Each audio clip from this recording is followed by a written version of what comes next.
the scepter. No king is a king without his scepter. So he began with the son. He began with the son. He ruled not simply because he was dashed kingdom. The life he lived gave him a scepter.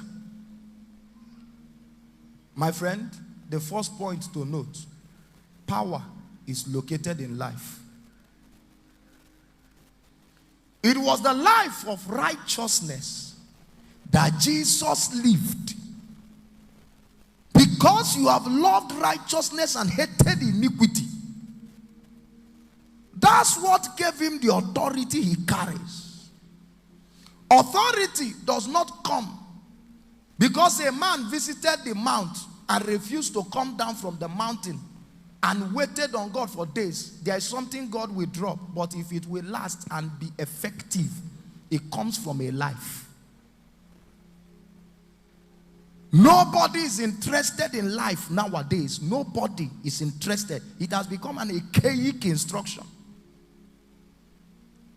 A generation where anything goes, and that's why everybody is weak. Nobody is interested in the kind of life that gave Jesus the kind of power he commanded. The way he carried himself. The life he lived, so they called it scepter of righteousness. That's to say, what gives this rod is this life. One young man who went to the mount to pray, and another person who came to the mountain with him reported to us what he saw. He said the young man was on the mount for days, no food, no water, waiting on God. And so one of the days they stumbled along their path in the mountain, and he overheard him praying. Weak, going to 13 days, no food, no water. He said he's not living here until God anoints him. He now overheard the prayer point that the young man was praying. He was saying, "Oh God, give me the kind of power that when I carry and jam Umo by, he will bow and call me daddy." I told him to tell the young man to summarize that prayer, that he's starving. If the rod comes on you, you will kill the entire Israel. So there is a life that God will commit it to. You are not hearing me. Don't ignore the life. Another brother was sharing with us. He wrote, and I read. He said, I asked God for authority. God said, I will give it to you and take it away. He said, why? He said, because I want to show you that you are not interested in building the life, the pivot that carries power. Because you are not interested in building it. He said, I will show you why I will not commit it into your hands. So he came down, and God said to him, as you're going down from this mount, I've given you what it takes to call for things that are not as though they were. Just speak. And then he came back, and his little dog rushed him and held onto his trouser. Hey, puppy, how are you? How are you? And then he kicked the dog away, and the dog refused to go.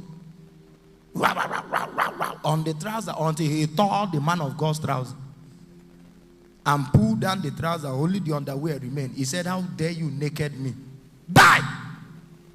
And the dog died. God said, that's the end of the power. You can't carry it. You know, I was in a meeting and I told the brethren that only God can be God. How does God carry so much power and is patient? How? I went to cut my hair some years ago. I was in campus those years, and I went to cut my hair, and when I entered the barbing salon, while we were discussing, all of a sudden the barber, or whatever he's called, discovered from our discussion that I was born again. He said, it's like you're born again. It's like you're a Christian. I said, born again Christian. He laughed sarcastically. I said, why are you laughing like that? He said, because I was there, as blind as you are. I said, leave my head first. I said, I don't understand. What do you mean? He said, I was as deceived as you were. Born again, talking to God. Damn, there is no fucking God. And I said, you mean you are not afraid? He said, listen, I prayed, I fasted. He started talking things. He said, just follow me. He said, he doesn't exist. Nobody is there. We just got the cosmos upstairs, the stars and the constellations of heaven, man. Damn. At a point, when he finished my hair, I was contemplating not paying him. I felt so bad. And then he said to me, I want to prove to you that your God doesn't exist. Hi. If I had what I had now, then. He said, I want to prove to you that your God doesn't exist. He said, you know what? I'm going to curse your God. And when I curse him, I want to show you that he's dead. He doesn't live. He will do nothing. I'm going to cross the road. He came out of his shop and said, I'm going to cross the road. And when I cross the road, if it's real, let one of the cars kill me. Everywhere was heated up already. People were watching. He said, hey, motherfucker, upstairs. Fuck you. Fuck your mama. Fuck your dad. Fuck your fucking spirit. Fucking Jesus fucking Christ. Fuck all of you. In my presence. He now started crossing the road. He was walking like this, crossing the road. Where I was, I said, Lord,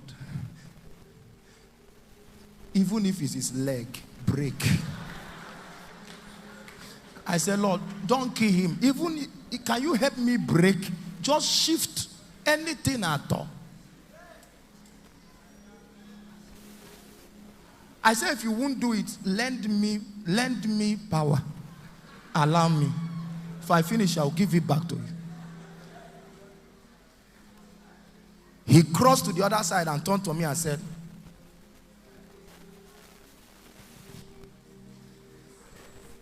and then crossed back. And I was living in sorrow. When I was leaving, God came and said, this is why I am God. I'm the only one so strong, yet quiet. Your people call me Obarankiti Okujulon. I will still talk, but not now. No, if I were God, I would have finished prostitutes. What I will do inside BB Niger house, what I will do there. What I will do there. He is the only one patient enough. To carry, you have not felt power. I know what power can do to a man, what authority can do. He's the only one that can carry it and be patient with man.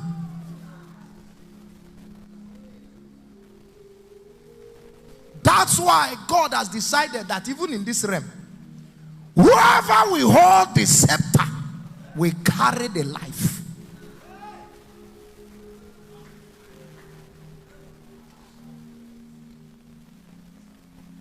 So the life he carried that had a right stand with God gave him the authority that he